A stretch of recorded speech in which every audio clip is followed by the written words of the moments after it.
दोस्तों अॼु जी हिन वीडियो में तव्हां सभिनी फ्री प्लान खे ख़ुशि आमदीद। अॼु रिव्यू करण वारा आहियूं मेगा सोप शेयर रियासत। जी हाँ दोस्तों, साम्हूं तस्वीरूं तव्हां ॾिसी सघो था जंहिंमें एक्शन ॾाढो ॾेखारियो पियो वञे। हिन ड्रामे में हद खां वधीक हिन ड्रामे में मारधाड़ ॾेखारी वई आहे दोस्तों। ऐं हिन ड्रामे में हर अपडेट मां तव्हांखे ॾेई चुको आहियां हिन ड्रामे जी।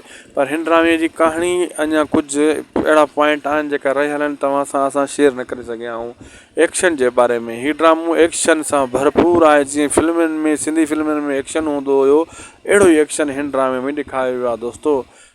छो त अगरि एक्शन न हूंदो, खून ख़राबो जा मतिलबु हिकिड़े हथियार कल्चर नज़र न ईंदो त ड्रामे खे व्यूज़ न मिलंदा ऐं कोई ॾिसंदो कोन ऐं तव्हांखे बि कोन वणंदो। अहिड़े हिसाब सां हिन ड्रामे में सभ खां वधीक एक्शन ॾेखारियो वियो आहे। ख़ासि करे जेका आज़म जंगल जा ड्रामा हूंदा आहिनि उन्हनि में खून ख़राबो एक्शन घणो ॾेखारियो वेंदो आहे ऐं जंहिंमें अगरि इहो एक्शन वग़ैरह न हूंदो आहे त उहो ड्रामो फेल थी वेंदो आहे। ऐं इन जे करे हिन ड्रामे में खजूर साहब एक्शन जी भरपूर हथियारनि जी नुमाइश कई आहे। ऐं इन ड्रामे में तव्हांखे हर उहो किरदारु मिलंदो जेको अॼुकल्ह जे दौर में थी रहियो आहे। तव्हां रोज़ानो मीडिया ते, सोशल मीडिया ते ॿुधंदा रहो था पिया।